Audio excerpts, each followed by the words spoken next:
Crowdfunding has become an increasingly popular way of promoting financing for innovative projects, allowing startups and entrepreneurial endeavors to access diversified sources of capital.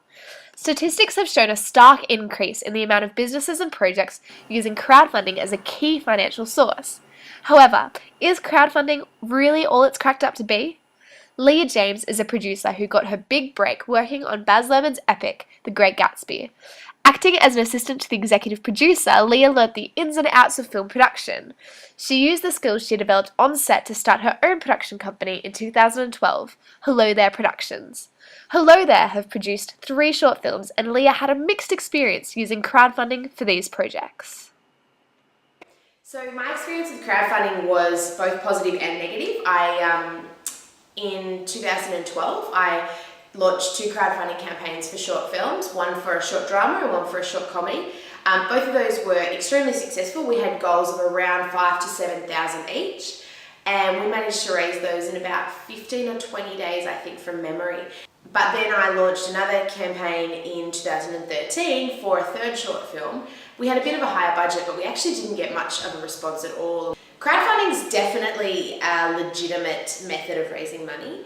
I think it's dangerous to rely on crowdfunding alone if you don't have a plan B, particularly for a creative project. If you're working with a team that you're promising, to whom you're promising the project will move forward, because like with our 3rd experience, it doesn't always work, and so you often then have to go back to the drawing board and find other sources of income.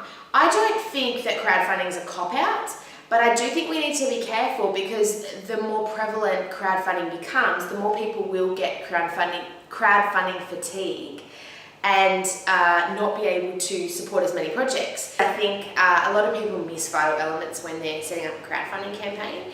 But I think it's really important that you have a deadline. Without a deadline, people fail to donate because they don't see the urgency. So it's important not to set your campaign too long, but not to have it too short as well, so that you've got enough time to get the message out. It's also really important to have a well thought out image to your campaign. Things like logos and videos and artwork are very important for people to identify with the project and see that you actually are passionate about it and you've already done work on it.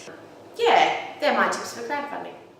Jeremy Minotto works for a startup company called Ninja Blocks. Ninja Blocks are small, cloud-enabled computers that can sense their environment by receiving input from a variety of sensors and can alter their surroundings by controlling appliances like lights, heaters, and air conditioners. The product offers gesture control, in-home location for items like mobile phones. Jeremy had an extremely successful experience with crowdfunding for this product, raising 7 times the target for one of the campaigns. Our first Kickstarter campaign was in 2012, about halfway through the year, and it raised about $100,000. The second one, which we just finished in January of this year, 2014, raised, on Kickstarter's records, raised about $700,000 roughly, so about 7 times as much. You can validate your idea really quickly, and get a round of people that are willing to be your advocates, or perhaps your free advertising for a period of time. It does actually help you refine a few things when you actually go through the process. You need to be clear on your vision, clear on what you're selling, clear on how your supporters are going to support you, on what levels. It is a massive PR exercise.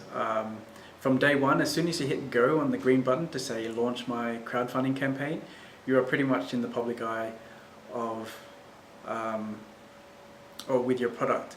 And generally there's some stats that would say that they could forecast a successful crowdfunding campaign within 4 days of it being launched.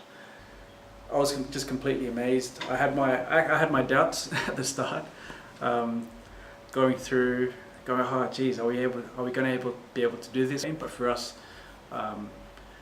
it was a validation in terms of, all right, the public is ready for this product at this time in this particular market. So it was great timing. In retrospect, we actually only realized it was really good timing at the end.